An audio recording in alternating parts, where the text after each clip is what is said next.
നമ്മുടെ സ്ലാബിന്റെ ക്യൂറിങ്ങിന് വേണ്ടിയിട്ട് ബണ്ട് കെട്ടിയിട്ട് വെള്ളം നിർത്തുകയാണ്. കോൺക്രീറ്റിന്റെ സ്ട്രെങ്ത്തിനും ഇഷ്ടം പോലെ വെള്ളം ഇവിടെ കെട്ടി നിർത്തിയിട്ടുണ്ട് അല്ലേ? ക്യൂറിങ്ങിന്റെ എത്ര ദിവസം നമ്മൾ ക്യൂറിങ്ങിന് ഇടുന്നുണ്ട്? ഒരു 14 ദിവസമാണ് നമ്മൾ ക്യൂറിങ് ഇടുന്നത്. അതിൽ 10 ദിവസം കഴിഞ്ഞ് നമ്മൾ ബണ്ട് പൊട്ടി റിമൂവ് ചെയ്ത് കളയും. പിന്നെ ഡ്രൈ ആവാൻ വേണ്ടിയിട്ട് നിർത്തും. അതിന് ശേഷം നമ്മൾ റീഷട്ടർ ചെയ്യുന്നത്. അതിദ്രുതഗതിയിൽ പുരോഗമിക്കുന്നതാണ് കാണുന്നത്.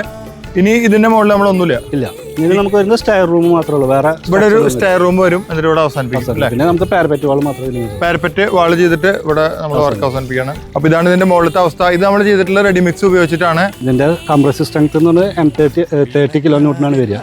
ക്യൂബ് വെച്ചിട്ട് നമ്മളിവിടെ മറ്റേ ടെസ്റ്റ് ചെയ്യുന്നുണ്ട്. അപ്പോൾ അതിന് ആ റിസൾട്ട് കിട്ടുന്നുണ്ടോ എന്ന് അറിയാനാണ് അവരെ ചെയ്യുന്ന മിക്സാണ് ഈ M30 എന്ന് പറഞ്ഞാൽ. സിമെന്റിന്റെ കണ്ടന്റ് കൂടുതലായിരിക്കും. ഈ ബിൽഡിങ്ങിന്റെ ഓണർ വിദേശത്ത്, ഞാൻ നേരത്തെ വീഡിയോയിൽ പറഞ്ഞിരുന്നു, അദ്ദേഹം ഒരു സെക്ഷൻ എഞ്ചിനീയർ ആണ്. അപ്പൊ അദ്ദേഹത്തിന്റെ വേണ്ട ക്വാളിറ്റിയിൽ നമ്മളൊരു കംപ്ലൈന്റ് വരുന്നില്ല. ഫിനിഷ് ആയിട്ടുള്ള കുറച്ചും കൂടി നല്ല വീഡിയോസ് വരും. അപ്പൊ നാളെ കാണാം.